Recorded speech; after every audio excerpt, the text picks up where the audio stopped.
May 15, 1943, somewhere west of Kansas, 20-year-old Feldwebel Werner Hartmann presses his face against the train window. He's been traveling for 3 days since leaving Camp Shanks in New York. 3 days watching America roll past. 3 days trying to understand what he's seeing. The train slows at another dusty station, Amarillo, Texas. On the platform, a man in leather chaps and a wide-brimmed hat watches the train. A real cowboy. Not a propaganda poster, not a Hollywood actor. An actual American cowboy rolling a cigarette, squinting in the desert sun. Hartmann and 499 other German prisoners of war are about to enter a world that Joseph Goebbels insisted didn't exist. They were Afrika Korps soldiers mostly, captured at Kasserine Pass, Tunis, Sicily, men who'd fought under Rommel, men who'd expected to die in the desert, different outcome. The Nazi propaganda machine had told them exactly what to expect from American captivity. Barbarism, torture. The uncultured mongrels of the New World would treat them like animals. After all, Americans were soft, decadent cowboys and gangsters, a nation of mixed races without culture or honor. The first shock had come on the transport ships. White bread, real coffee, 3 hot meals a day, more food than German soldiers had seen in months. The same rations American soldiers received as required by the Geneva Convention. Now, as the train carries them deeper into Texas, the contradictions multiply.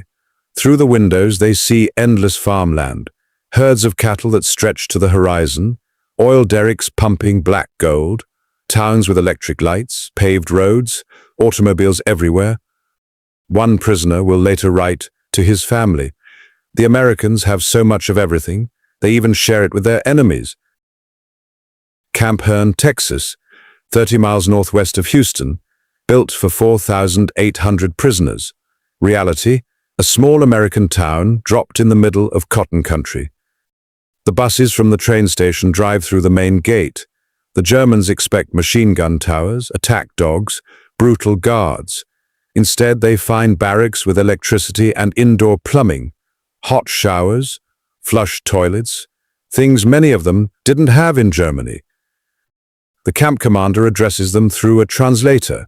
The rules are simple. Work 8 hours a day, follow regulations, cause no trouble. In return, 3 substantial meals daily, wages of 80 cents per day in camp scrip, canteen privileges, recreation, mail from home.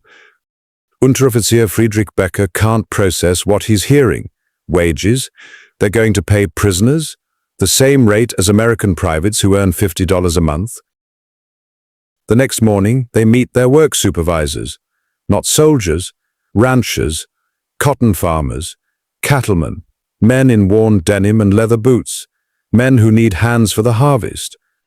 The American agricultural system is feeding half the free world, but American boys are fighting in Italy, preparing for France. Texas cotton fields stretch for thousands of acres. Without workers, it will rot in the fields. The Germans are the answer to every farmer's prayer. A rancher named John Davidson looks over the group of prisoners. He needs 40 men for his cotton fields. He points at the biggest, strongest Germans. Then he does something that stops everyone cold. He walks over, extends his hand, and introduces himself. In Texas, he explains through a translator. Men shake hands before working together. Obergefreiter Wilhelm Müller stares at the extended hand. 6 months ago, he was fighting Americans in Tunisia. Now one wants to shake his hand like an equal. He takes it. Davidson's grip is firm, calloused, a working man's hand. The cotton fields of Brazos County stretch for miles. Under the Texas sun, the work is brutal. Bent backs, bleeding fingers, 100-pound sacks. But something extraordinary happens in those fields. The German prisoners work alongside Mexican migrant workers, black sharecroppers, poor white tenant farmers. The racial hierarchy the Nazis preached crumbles under the Texas sun. Everyone sweats the same. Everyone's back aches the same. Everyone drinks from the same water bucket. At noon, Rosa Martinez, the ranch cook, rings the dinner bell. The prisoners expect bread and water. Instead, beef stew, cornbread, sweet tea, apple pie, Rosa doesn't speak German. The prisoners don't speak Spanish, but she ladles extra portions onto their plates and smiles. Food is a universal language. Werner Hartmann will remember this meal for the rest of his life, not because of the food, because a Mexican woman treats German prisoners with the same kindness she shows everyone else. The Third Reich said this was impossible. The Third Reich was wrong. Saturday night, Camp Herne. The recreation hall fills with music, not military marches, not Nazi anthems. Bob Wills and his Texas Playboys on the radio. Western swing. The sound of America in 1943.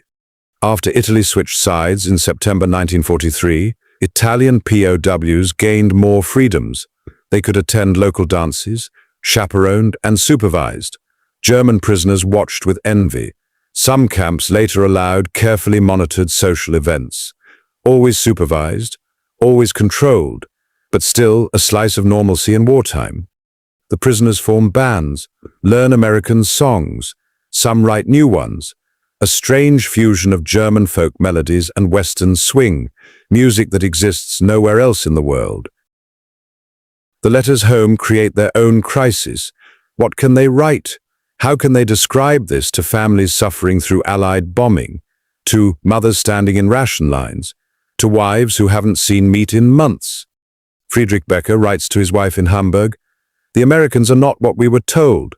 They have given us warm clothes and good boots. We eat meat every day. I am saving my wages. When I come home, we will have money." He doesn't mention the abundance that surrounds him, the cars every farmer owns, the electric lights burning all night, the stores packed with goods. How could he? She wouldn't believe him. The censors wouldn't let it through anyway. Camp McLean, near Amarillo. Here, the cowboys aren't metaphorical. They're real, and they need help with thousands of head of cattle.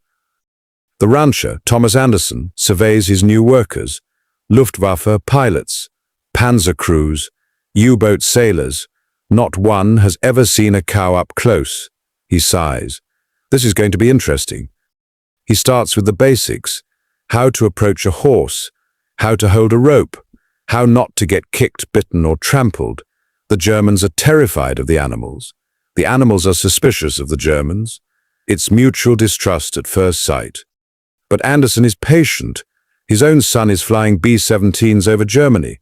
These boys in front of him are someone's sons too. Enemy or not, they're here, and cattle don't care about politics.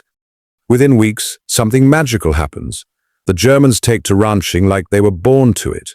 Maybe it's their military discipline. Maybe it's their engineering minds appreciating the logistics of moving cattle. Maybe it's just that working with animals is honest in a way that war never was. Hauptmann Erich Schmidt becomes Anderson's best horseman. He can rope, brand, and doctor cattle with the best of them. At night he sketches the landscape, mesas at sunset, longhorns against the sky, cowboys and Germans working side by side, images that would be impossible anywhere else in the world in 1943. Sunday morning. Within the camps, German prisoners hold their own religious services. Lutheran ministers, Catholic priests among the POWs lead worship. The American military provides hymnals, religious materials, freedom of religion, even for enemies. Some camps arrange special permits for prisoners to attend local churches on holidays. Christmas, 1944, a handful of German POWs sit in the back pews of an American church. The hymn is Silent Night, originally Stille Nacht in German. They know every word. By the third verse, some are crying, not from sadness, from the shock of being treated as human beings in an enemy land. December 23, 1944, Camp Papago Park, Arizona. 25 U-boat sailors have been digging for 3 months. Their tunnel stretches 178 feet beyond the fence. Tonight, they escape. The plan is brilliant in its stupidity. Float down the Salt River to Mexico. Live free until Germany wins the war. They've built a collapsible boat, studied maps, saved food. Everything is ready. Kapitän Lieutenant Hans-Werner Krauss leads the way. They emerge in the Arizona desert under a full moon. Freedom. They run toward the river and stop. The Salt River is dry, bone dry. not a drop of water, just sand and rocks.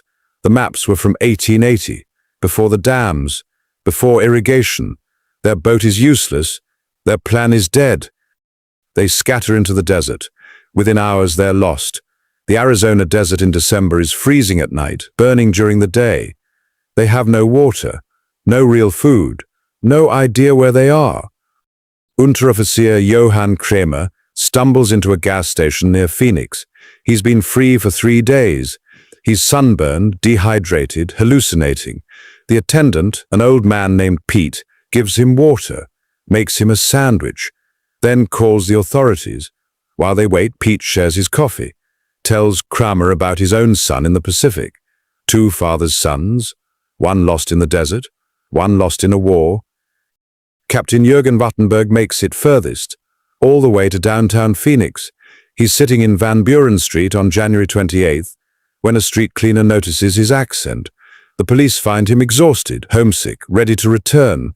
Even escaped, America is still America. Abundant, comfortable, impossible to hate.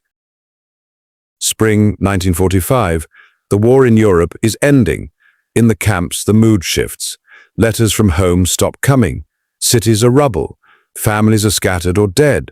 What is there to go back to? Thomas Anderson makes an offer to his German Cowboys. He wishes they could stay, work the ranch. He'd sponsor them if he could.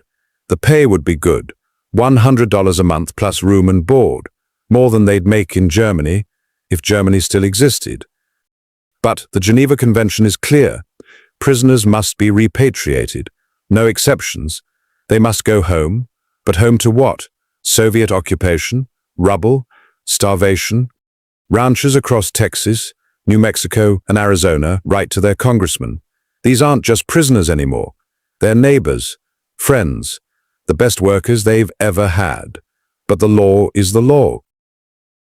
May 8th, 1945, VE Day, Germany surrenders. In Camp Hirn, the prisoners listen to the radio in silence. Their country is gone. The Third Reich, that was supposed to last 1,000 years, lasted 12. Everything they fought for is ash. But something else has been born. In these camps, on these ranches, in these churches, understanding, friendship, a different future than anyone imagined.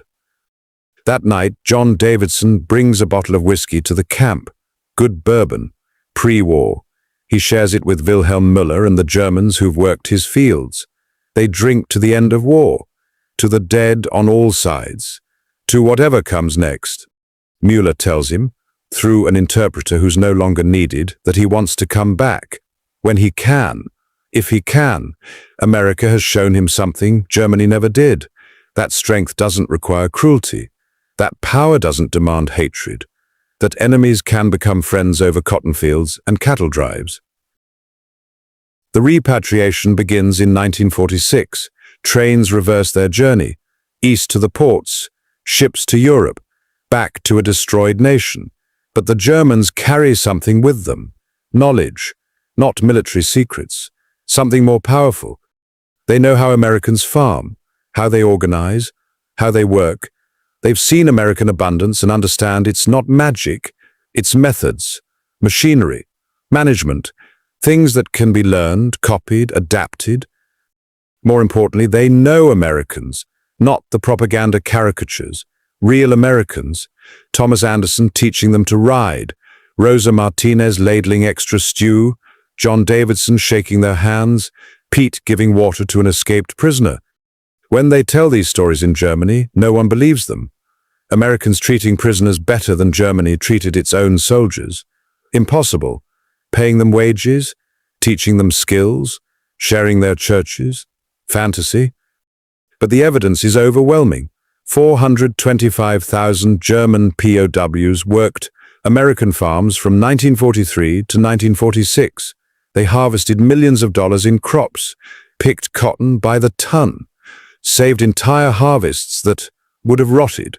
The American agricultural miracle that fed the Allied war effort. German prisoners helped make it possible. By 1950, something remarkable happens. Immigration laws change. Former prisoners can return $5,000. They board ships in Hamburg and Bremen, not as prisoners this time, as immigrants, seeking the America they found in captivity. A former Africa Corps sergeant returns to Texas in 1951. John Davidson is waiting at the station. Same handshake, stronger grip. No translator needed now. His English is perfect, Texas accented. He sounds like a cowboy. He marries a local girl, opens a machine shop, fixes tractors and farm equipment. His son will go to Texas A&M, study agriculture. His grandson will serve in Afghanistan, U.S. Army, 82nd Airborne. The transformation is complete. Another returns to Arizona. Thomas Anderson has work waiting for him, the best horseman he ever trained. Eventually, this man buys his own ranch, 500 acres near Tucson, raises quarter horses, wins prizes at state fairs. His neighbors know his story. They don't care. In Arizona, you're judged by how you work, not where you're from. Even one of the Papago Park escapees returns legally, opens a small business in Phoenix, not far from where he was captured. The irony isn't lost on anyone. Decades later, former POWs return to visit the camps. They bring photo albums, young men in Wehrmacht uniforms, learning to pick cotton, learning to rope cattle, learning that their enemies were human. At one reunion, an elderly rancher stands to speak. His voice is weaker, but his message is clear. You boys came here as enemies. You left as friends. You came back as family. That's the American way. That's the cowboy way. That's the human way. The applause goes on for 5 minutes. Former enemies embracing, not a dry eye in the room. The numbers tell one story. 425,000 German POWs, 700 camps across 46 states, millions of dollars in agricultural labor, 5,000 eventually returning as immigrants. But the real story isn't in the statistics. It's in the transformations. Nazi soldiers becoming Texas cowboys, enemies becoming neighbors, hatred dissolved by hospitality, propaganda shattered by simple human kindness. The Germans expected American barbarism.